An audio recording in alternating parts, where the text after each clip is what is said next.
الزاریات نام پہلے ہی لفظ والزاریات سے ماخوذ ہے۔ مراد یہ کہ وہ سورہ جس کی ابتدا لفظ الزاریات سے ہوتی ہے۔ زمانہ نزول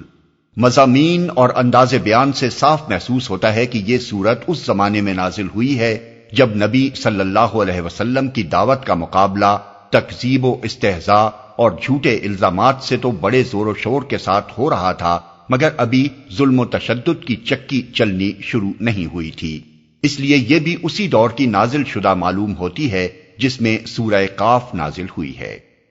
موضوع اور مباحث اس کا بڑا حصہ آخرت کے موضوع پر ہے اور آخر میں توحید کی دعوت پیش کی گئی ہے۔ اس کے ساتھ لوگوں کو اس بات پر بھی متنبہ کیا گیا ہے کہ انبیاء علیہم السلام کی بات نہ ماننا اور اپنے جاہلانہ تصورات پر اصرار کرنا خود انہی قوموں کے لیے تباہ کن ثابت ہوا ہے جنہوں نے یہ روش اختیار کی ہے۔ آخرت کے متعلق جو بات اس سورہ کے چھوٹے چھوٹے مگر نہایت پرمانی فقروں میں بیان کی گئی ہے وہ یہ ہے کہ انسانی زندگی کے معال و انجام کے بارے میں لوگوں کے مختلف اور متضاد عقیدے خود اس بات کا صریح ثبوت ہیں کہ ان میں سے کوئی عقیدہ بھی علم پر مبنی نہیں ہے، بلکہ ہر ایک نے قیاسات دوڑا کر اپنی جگہ جو نظریہ قائم کر لیا اسی کو وہ اپنا عقیدہ بنا کر بیٹھ گیا۔ کسی نے سمجھا کہ زندگی بعد موت نہیں ہوگی، کسی نے اس کو مانا تو تناسخ کی شکل میں مانا، کسی نے حیات اخروی اور جزا و سزا کو تسلیم کیا تو جزائے اعمال سے بچنے کے لیے طرح طرح کے سہارے تجویز کر لیے۔ اتنے بڑے اور اہم ترین بنیادی مسئلے پر جس کے بارے میں آدمی کی رائے غلط ہو جانا اس کی پوری زندگی کو غلط کر کے رکھ دیتا ہے اور ہمیشہ ہمیشہ کے لیے اس کے مستقبل کو برباد کر ڈالتا ہے، علم کے بغیر محض قیاسات کی بنا پر کوئی عقیدہ بنا لینا ایک تباہ کن حماقت ہے۔ اس کے معنی یہ ہے کہ آدمی ایک بہت بڑی غلط فہمی میں مبتلا رہ کر ساری عمر جاہلانہ غفلت میں گزار دے اور مرنے کے بعد اچانک ایک ایسی صورتحال سے دوچار ہو جس کے لیے اس نے قطعاً کوئی تیاری نہ کی تھی۔ ایسے مسئلے کے بارے میں صحیح رائے قائم کرنے کا بس ایک ہی راستہ ہے اور وہ یہ ہے کہ انسان کو آخرت کے متعلق جو علم خدا کی طرف سے اس کا نبی دے رہا ہے اس پر وہ سنجیدگی کے ساتھ غور کرے اور زمین و آسمان کے نظام اور خود اپنے وجود پر نگاہ ڈال کر کھلی آنکھوں سے دیکھے کہ کیا اس علم کے صحیح ہونے کی شہادت ہر طرف موجود نہیں ہے۔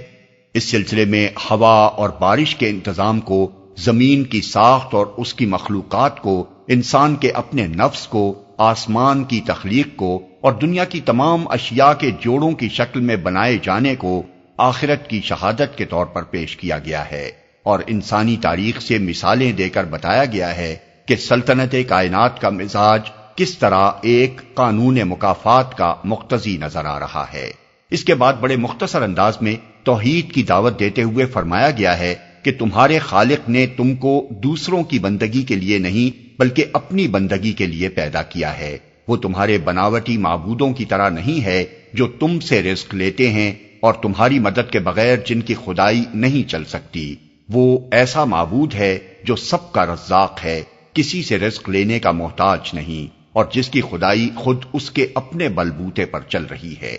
اسی سلسلے میں یہ بھی بتایا گیا ہے کہ انبیاء علیہم السلام کا مقابلہ جب بھی کیا گیا ہے کسی معقول بنیاد پر نہیں بلکہ اسی ضد اور ہٹ دھرمی اور جاہلانہ غرور کی بنیاد پر کیا گیا ہے جو آج محمد صلی اللہ علیہ وسلم کے ساتھ برتی جا رہی ہے، اور اس کی محرک بجز سرکشی کے اور کوئی چیز نہیں ہے۔ پھر محمد صلی اللہ علیہ وسلم کو ہدایت فرمائی گئی ہے کہ ان سرکشوں کی طرف التفات نہ کریں اور اپنی دعوت و تذکیر کا کام کیے جائیں، کیونکہ وہ ان لوگوں کے لیے چاہے نافع نہ ہو مگر ایمان لانے والوں کے لیے نافع ہے۔ رہے وہ ظالم جو اپنی سرکشی پر مصر رہیں تو ان سے پہلے اسی روش پر چلنے والے اپنے حصے کا عذاب پا چکے ہیں اور ان کے حصے کا عذاب تیار ہے۔